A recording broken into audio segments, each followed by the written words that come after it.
সারা রাজ্যের মতন বাঙালির শ্রেষ্ঠ উৎসব দুর্গোৎসব নদীয়ার গয়েশপুরেও ঘটা করে দুর্গা প্রতিমা বিসর্জন দেওয়া হয়। ব্যবস্থাপনা ছিল গয়েশপুর পৌরসভা, গয়েশপুর শিবতলা এবং গোকুলপুর বিক্রমপুর ঘাটে।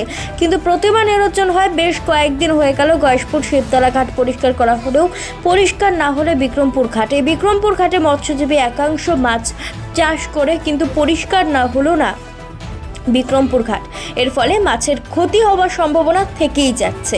পুরসভার কালচারাল বিভাগে দায়িত্বে থাকা মানিক পাল জানাচ্ছেন, প্রতিমার গায়ে যে রং বা পোশাক কিংবা সাজসজ্জা মাছের ক্ষতির কারণ হতে পারে। সেই কারণেই এগুলোকে নষ্ট করার জন্য প্রয়োজনীয় ব্যবস্থা গ্রহণ করতে হবে, তবে কাঠামো তোলা হবে। সেই কারণে এই বিলম্ব করে, তবে একদিনের মধ্যে এই ঘাট পরিষ্কার হয়ে যাবে।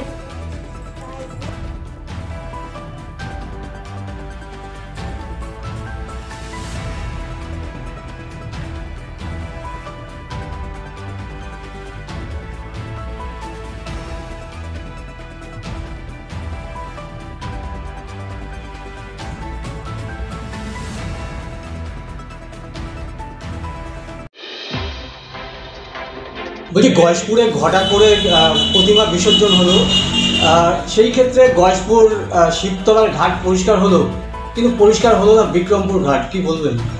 না, বিক্রমপুর ঘাটকে বলা হয়েছে, কারণ আমাদের তো জেসিপি একটু সময় লাগে পরিষ্কার করতে।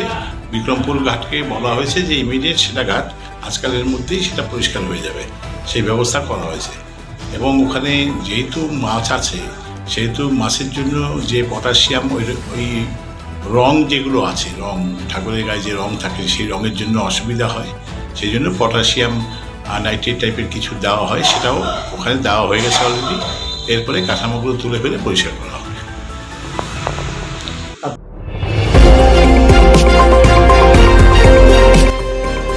আমার বাংলা, সঙ্গে থাকুন, সঙ্গে রাখুন।